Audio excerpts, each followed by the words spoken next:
The holographic display hummed with an eerie silence, its crystalline surface suspended in the center of the Galactic Cartographic Union's primary research chamber. Dr. Zora Vex leaned forward, her breath catching in her throat as she adjusted the quantum resolution filters. Something was wrong. Profoundly, fundamentally wrong. Where every other known species' territorial space gleamed with intricate star charts, quantum mapped boundaries, and millennia of explored cosmic territory, human space existed as a perfect, maddening void. It wasn't just an empty region. It was an absence that seemed to pulse with its own dark energy, defying every standard of cartographic science. Zara's hands, modified with precision neural interfaces, danced across the holographic controls. Each touch sent ripples of data cascading around her, generating increasingly complex scans of the mysterious blank space. 3 centuries of galactic mapping experience told her this was impossible. Regions of space were never truly empty. There were always stellar remnants, dark matter concentrations, quantum fluctuations, something. But not here. Krell, she called to her assistant, her voice a mix of professional calm and barely concealed excitement. Run a tertiary quantum interference scan. Something isn't adding up. The 4-armed Trelaxian approached, his multiple eyes blinking in a complex pattern of concern and curiosity. Krell's specialized sensory apparatus began to calibrate the scanning equipment, each appendage moving with practiced precision. "Doctor," he said, his translator producing a smooth, almost musical tone, "the readings are unusual." Unusual was an understatement. The blank space didn't just lack information. It seemed to actively resist mapping. Every time the scanning algorithms approached something that might resemble data, the information would shimmer and dissolve, like morning mist escaping a scientist's grasp. It was as if the space itself was alive, conscious, even, and deliberately preventing any meaningful observation. Zora pulled up the historical records. Hundreds of mapping expeditions had attempted to chart human space over the centuries. Each one ended the same way: incomplete data, unexplained equipment failures, crew reports that bordered on the nonsensical. Some expeditions returned with crew members who seemed fundamentally changed, speaking in riddles about perception and possibility. The oldest records were the most disturbing. A transmission fragment from an expedition nearly 5,000 years ago caught her attention. The message was fragmented, but its meaning was chilling. "They are not a location, they are a condition. Are you seeing this?" Zara whispered, more to herself than to Krell. The assistant's multiple eyes focused on the display. For a moment, something flickered at the edge of the blank space, a suggestion of movement, a quantum ripple that defied explanation. But when Zora blinked, it was gone. "Quantum interference is off the charts," Krell reported, his translator struggling to convey the complexity of the readings. "It's as if the space is responding to our observation." Zara knew what that meant. In quantum mechanics, the act of observation could change the nature of what was being observed. But this was different. This felt like the space was actively choosing what could be seen, when, and by whom. She had dedicated her entire career to understanding cosmic boundaries. But human space was something else entirely. A mystery wrapped in an enigma, protected by something beyond conventional scientific understanding. "We're missing something," Zora muttered, her mind racing. "Something fundamental." Outside the research chamber, the galaxy continued its endless dance. But here, in this moment, Dr. Zora Vex was about to unravel a secret that would change everything. Nexus Station hung like a crystalline jewel against the backdrop of the Andromeda Arm, a neutral meeting ground where species from across the galaxy converge. The central hub's lower levels housed a bar known only to those who had seen things, experienced things, that defied standard galactic understanding. Captain Aria Solarin occupied her usual corner, her cybernetic eye casting a subtle amber glow across the worn metal table. The eye was more than a technological marvel. It was a testament to survival, a reminder of journeys that most would never comprehend. Around her, a collection of the galaxy's most seasoned explorers gathered. They were a motley crew, a Krax nomad with skin like polished obsidian, a Zetalian whose translucent form shifted with each breath, a retired quantum cartographer from the Mira Collective. Each bore the weight of experiences that separated them from ordinary beings. Human space, the Krax nomad, Zelnak, said quietly, is not a destination. It's a condition of existence. The other veterans exchanged knowing glances. Arya took a slow sip of her quantum-distilled beverage, the liquid shimmering with colors that didn't exist in standard spectral ranges. My last expedition, she began, her voice low and measured, came within 3 standard parsecs of their territorial boundary. We were running a standard reconnaissance mission, completely routine. Routine was the last word any of them would use to describe an encounter with human space. The ship's sensors went crazy, Arya continued. Not malfunctioning. Responding.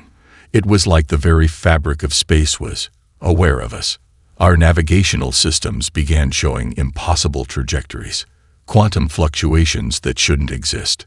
The Zetalian, whose name translated roughly to whisper of forgotten winds, leaned forward. Its form rippled with what could only be described as anticipation. We lost 3 crew members, Arya said. Not to any external threat. They simply changed. One moment they were standard crew members. The next, they spoke languages that hadn't existed for millennia. Described realities that made no sense. Zelnak's obsidian skin seemed to absorb the low light of the bar. The Krax Nomad Confederacy has a saying, roughly translated. Some boundaries are not meant to be crossed. Some spaces are not meant to be understood. The quantum cartographer, an elder being whose species predated most galactic civilizations, spoke for the first time. It's not about what's in human space. It's about what human space is. A heavy silence fell over the table. Each of them had theories. Each had fragments of experiences that defied logical explanation. The Krax believed human space was a living entity. The Zetalians considered it a quantum probability field. The cartographer saw it as a fundamental reimagining of spatial existence. But they all agreed on one thing. Whatever human space was, it was watching. Always watching. They know we're discussing them, the Zetalian said suddenly. Its form trembled. A statement that was both question and absolute certainty. Arya's cybernetic eye flickered. For a millisecond, just a millisecond, she could have sworn she saw something at the edge of perception. A suggestion of movement. A quantum ripple that defied explanation. Then it was gone. The veterans continued their quiet conversation, guardians of a secret the rest of the galaxy was not prepared to understand. The Galactic Preservation Museum stood as a testament to accumulated knowledge, its architecture a blend of technologies from 1,000 different civilizations. Deep within its most secure vault, Dr. Zara Vex moved with a predator's precision, her research clearance allowing her access to sections most scholars could only dream about. Quantum-sealed storage units lined the walls, each containing fragments of cosmic history. Some held artifacts from civilizations long extinct. Others preserved data crystals, so ancient their original creators were nothing more than footnotes in galactic archives. Her target was different. The data crystal she sought was unlike anything in the museum's collection. Its molecular structure defied conventional understanding. A storage medium that seemed to exist between states of matter. Carbon-based, quantum-encoded, something that shouldn't exist. Dr. Vex's specialized gloves interfaced with the crystal, her neural implants working to decode layers of encryption that had stumped generations of researchers. Most would have given up. But Zara understood that some mysteries demanded persistence. Hours passed. The museum's ambient lighting cycled through soft spectrums designed to preserve delicate archival materials. Her assistant Krell monitored the decryption process, his multiple arms working across holographic interfaces with practiced efficiency. "Doctor," Krell said suddenly, "the encryption is adaptive." It was an understatement that sent a chill down Zora's spine. Most encryption was static. This crystal seemed to be actively responding to their attempts to read it, changing its molecular structure with each probe. Then, a breakthrough. Fragmented text began to emerge. The language was ancient, predating most known galactic communication protocols. A translation matrix slowly assembled the message, piece by impossible piece. Do not approach, the first fragment read. They remake reality as they breathe. The message was from a civilization so old its name had been lost to time. Carbon dating suggested the crystal was over 50,000 years old, older than most known spacefaring civilizations. More fragments emerge. Not a species, a condition of existence. Perception is their weapon. Reality bends around their consciousness. Zara's hands trembled. This wasn't just a warning. It was a cosmic revelation. Krull's sensors began to fluctuate. The museum's carefully controlled environment seemed to shift. Subtle changes that would be imperceptible to most beings became glaringly obvious to the sensitive Trelaxian. The crystal is responding to our observation, Krull whispered. The fragments of text began to rearrange themselves, not randomly, purposefully, as if the message itself was alive, communicating something beyond mere words. Dr. Vex understood then that they were dealing with something fundamental. This wasn't about technology. This wasn't about a species. This was about the very nature of reality itself. The final fragment crystallized, a message that seemed to pulse with an energy that defied scientific explanation. They are not confined by space. They are space. Outside the museum, the galaxy continued its endless dance. But in this moment, Dr. Zara Vex held a piece of a puzzle that could unravel everything humanity thought it knew about existence. The data crystal vibrated, almost imperceptibly, almost as if it were breathing. The interdimensional research station orbited a neutron star, its design a testament to collaborative galactic engineering. 12 of the most brilliant theoretical physicists from across known space gathered in a chamber that defied conventional architectural principles. Holographic models danced around them, each projection more complex than the last. Dr. Elena Rodriguez stood at the center, her human presence both subtle and undeniably commanding. Around her, representatives from species that had mastered technologies beyond human comprehension listened with an intensity that bordered on reverence. Quantum entanglement, she began, is child's play compared to what humans represent. The Zetalian delegate, a being of pure energy contained within a crystalline exoskeleton, shifted slightly. Its translator hummed with anticipation. The Crack's representative leaned forward, obsidian skin absorbing the chamber's soft light. Elena's presentation began with what seemed like standard quantum mechanics. Probability waves, uncertainty principles, the fundamental building blocks of reality that most advanced civilizations understood as immutable laws. But then she introduced the human variable. Holographic models began to warp. Probability waves no longer followed predictable patterns. The very fabric of scientific understanding seemed to twist and reshape itself. It's not that humans break the rules, Elena explained, her voice calm and precise. They are the rules. Constantly, dynamically, unpredictably. The quantum cartographer from the Mira Collective spoke up, its voice a melodic resonance that seemed to vibrate through the station's molecular structure. We've observed phenomena that suggest human consciousness isn't just observing reality. It's negotiating with it.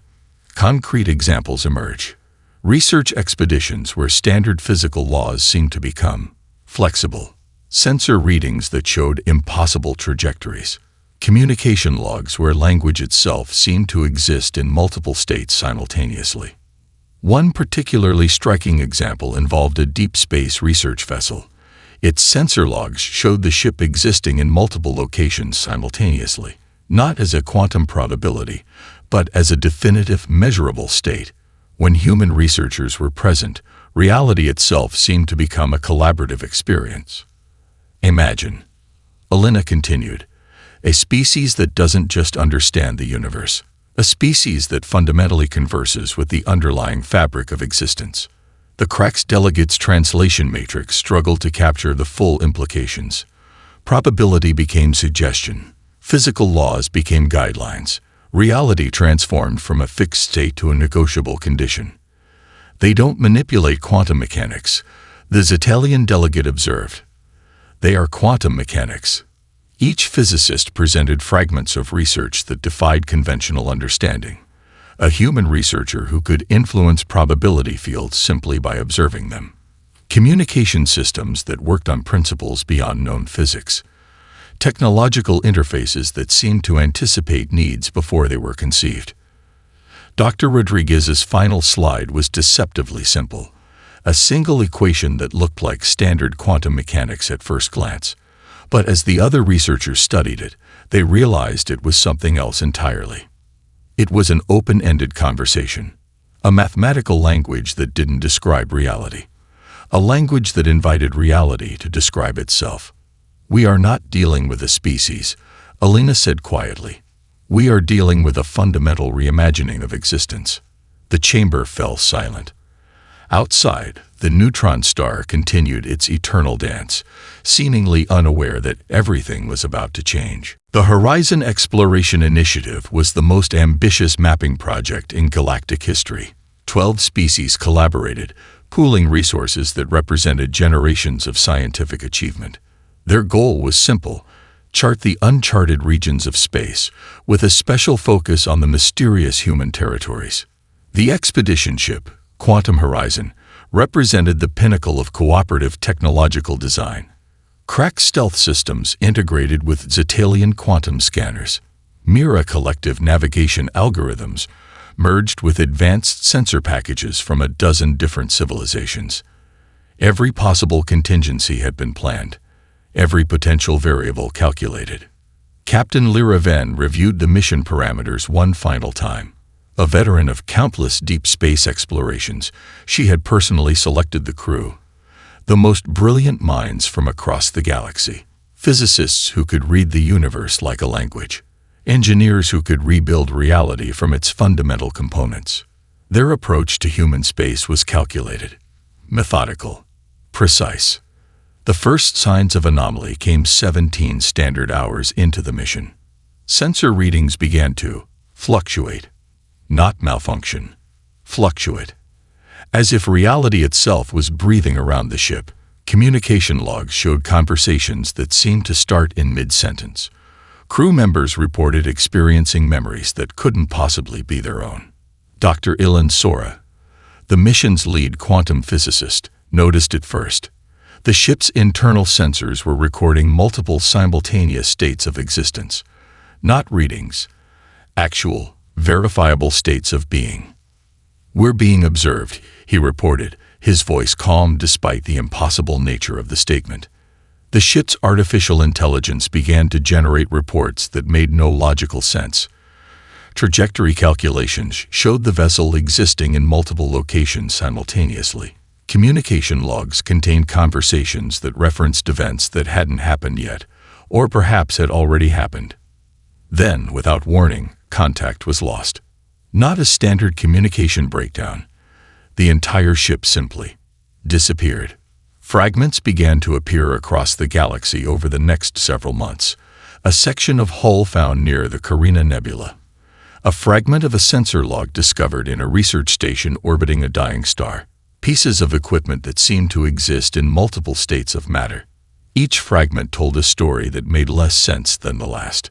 Recovered sensor logs showed impossible trajectories. Communication records contained conversations that defied linear time. Crew members were simultaneously present and absent, their quantum signatures spreading across multiple dimensions.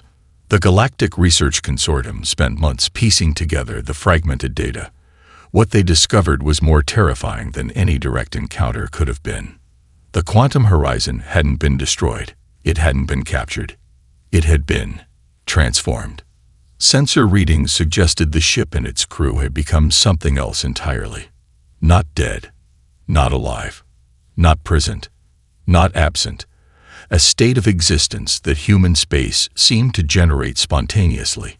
Dr. Zora Vex, analyzing the recovered fragments, found a single consistent element, a pattern that suggested something profound about the nature of human space. It wasn't a location to be mapped. It was a condition of possibility. The galaxy held its breath, understanding that something fundamental had changed. The boundary between known and unknown had become something else entirely. Something alive. Something watching. The Galactic Council Chamber was a marvel of interspecies architecture, designed to accommodate beings of wildly different physiological requirements. Transparent walls allowed views of distant star systems, a constant reminder of the vast complexity of existence. When the human representatives arrived, the entire chamber seemed to adjust. Not physically, not in any way that could be measured by conventional sensors. But something fundamental shifted. The air itself felt different. Probability itself seemed to become more fluid. There were 3 of them. A woman in her early 40s. A young man who looked like he could have been a graduate student. An older individual whose age was impossible to determine. They wore nothing remarkable. Simple clothing that seemed both out of place and perfectly natural. No weapons, no advanced technological displays. Just presence. The Galactic Council representatives, 12 species that had previously agreed on nothing, suddenly found themselves unified by a single emotion, profound unease. "We understand," the woman said, her voice carrying with it a quality that defied simple acoustic understanding, "that you've been trying to map our territories." It wasn't a question. It wasn't an accusation. It was a statement of fact that hung in the air like a living thing. The Zetalian representative, usually a being of pure intellectual precision, found itself struggling to formulate a response. The Krax diplomatic corps, masters of interspecies negotiation, suddenly felt like children attempting to explain a complex mathematical theorem. "Mapping implies boundaries," the young man continued. His eyes seemed to look through the council members rather than at them. "Boundaries are a suggestion, not a limitation." Diplomatic protocols began to dissolve. These weren't typical representatives. They weren't even typical humans. They were something else entirely. The older representative, who had said nothing, simply smiled. It was a smile that contained entire universes of understanding. A smile that suggested the very concept of understanding was far more complex than anyone in the chamber had ever imagined. "Your sensors," the woman said, "detect what we allow them to detect. Your understanding is a collaborative experience." Quantum physicists among the council members began to realize something profound. This wasn't a negotiation. This was a demonstration. Holographic displays began to shift. Not dramatically, not obviously, but in ways that suggested reality itself was being gently, almost playfully, manipulated. The human representatives weren't presenting information. They were presenting possibility. "We could explain," the young man said, "but explanation implies a linear progression of understanding. We are not interested in being understood. We are interested in conversation." The Galactic Council found itself in uncharted territory. These humans weren't offering technology. They weren't making demands. They were extending an invitation to reimagine the very nature of existence. No treaties were signed. No formal agreements were made. But something fundamental had changed. The humans would not be mapped. Because mapping implied an end to possibility. And possibility, they suggested, was the only true currency of existence. Dr. Zara Vex's research facility existed in a state of perpetual quantum uncertainty. Located at the edge of explored space, it was less a building and more a collaborative investigation into the nature of reality. Her breakthrough came not from advanced technology, but from a profound shift in understanding. Humans weren't a species to be studied. They were a condition of existence. Quantum entanglement became a playground. Probability waves transformed from mathematical concepts into living languages. Every piece of data suggested something more fundamental than simple scientific observation. The research team represented the most brilliant minds from across the galaxy. Physicists who had dedicated centuries to understanding the universe found themselves becoming students of an entirely new form of comprehension. Dr. Rodriguez's earlier theories crystallized into something more than hypothesis. Humans didn't just interact with reality. They were a dynamic conversation with the fundamental nature of existence.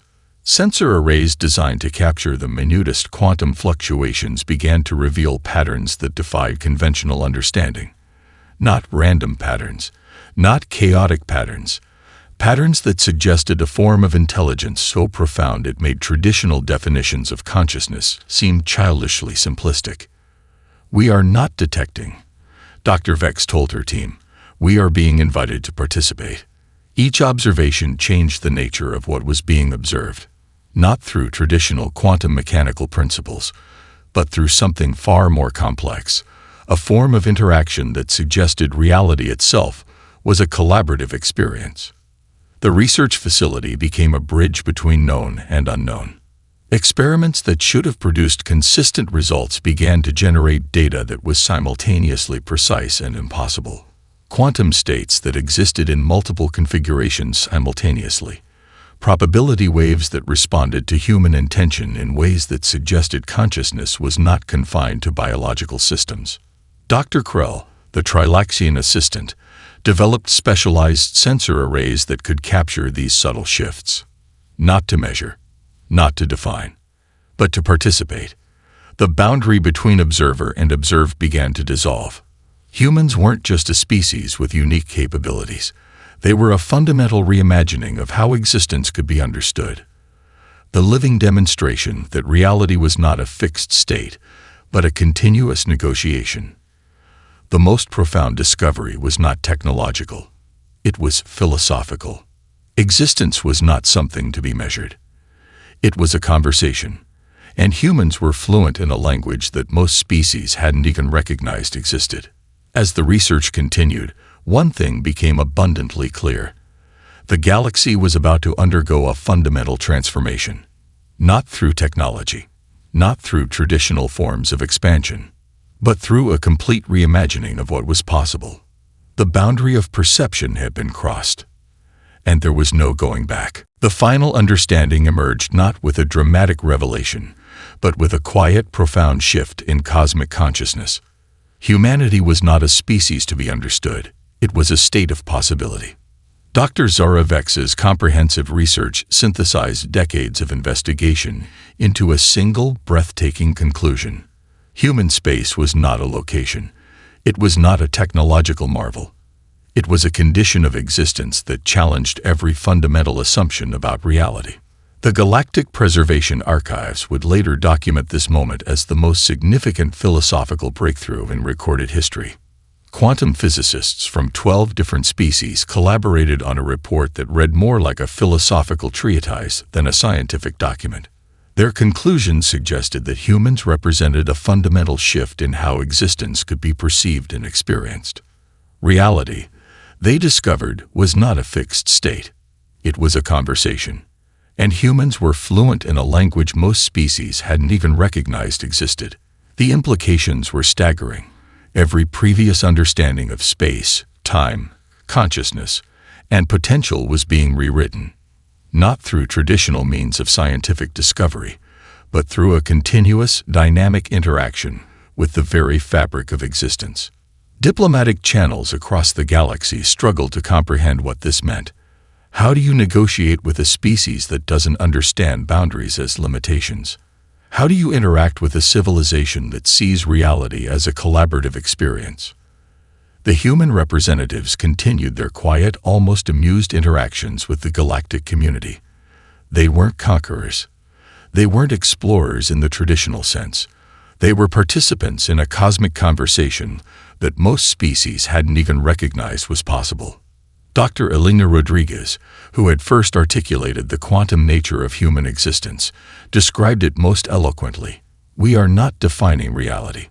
We are in constant negotiation with possibility. The Zetalian collective developed entirely new branches of philosophical and scientific investigation. The Krax Nomad Confederacy rebuilt their entire understanding of spacefaring strategy. Every species that had encountered humans found itself fundamentally transformed. Mapping became impossible. not because of technological limitations, but because the very concept of mapping implied a fixed state of existence.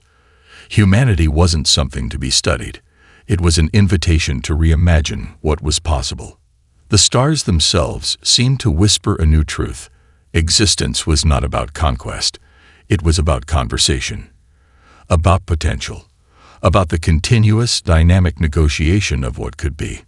In the vast darkness between stars, human space remained, undefined, uncontained, and utterly extraordinary. A reminder that some mysteries are best left unexplored, and some species are not meant to be understood. They are meant to be experienced.